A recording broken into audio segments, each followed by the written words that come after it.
Octopus ஒரு அதிசய உயிரி. இதுக்கு 3 இதயங்கள், 2 கில்ஸ் அண்ட் 8 கைத்தோள்கள் இருக்கு. 2 இதயங்களும் டீஆக்சிஜனேட்டட் பிளட்ட அந்த 2 கில்ஸுக்கும் அனுப்புது.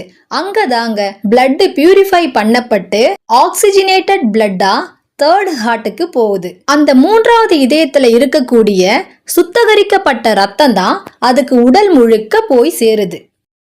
ஹியூமன் பீயிங்ஸ் அயன் பேஸ்ட் ஃபுட்டை தான் அதிகமாக சாப்பிட்றோம். அதனால நம்மளோட ரத்தம் ரெட் கலர்ல இருக்கு. அதுக்கு பேரு ஹீமோகுளோபின். ஆனா ஆக்டோபஸ் காப்பர் பேஸ்டு ஃபுட்டை தான் அதிகமாக சாப்பிடுதுங்க. ஃபார் எக்ஸாம்பிள், குதிரை கவச நண்டுகள், இறால், சிறிய மீன்கள், நத்தைகள், சிப்பிகள், இது எல்லாத்துலயுமே காப்பர் கண்டெய்ன் அதிகமா இருக்கு. அதனால தான் ஆக்டோபஸுக்கு நீல ரத்தம் இருக்கு. அத ஹீமோசயானின் அப்படின்னு நம்ம சொல்வோம்.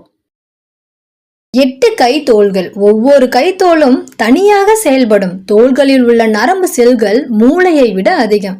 ஒரு கைத்தோல் வெட்டப்பட்டாலும் சில மணி நேரம் தனியாக இயங்க முடியும்.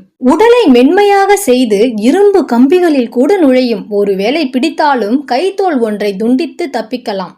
மனிதர்களை விட புத்திசாலி. விஞ்ஞானிகளே ஆச்சரியப்படுத்தும் உயிரினம். இந்த கலர்ஃபுல் அண்ட் மேஜிக்கல் வேர்ல்ட்ல ஏன் கூட நீங்க பயணிக்கணும்னு நினைச்சீங்கன்னா என்னோட சேனலை சப்ஸ்கிரைப் பண்ணி லைக் பண்ணிக்கோங்க. Tata, bye bye.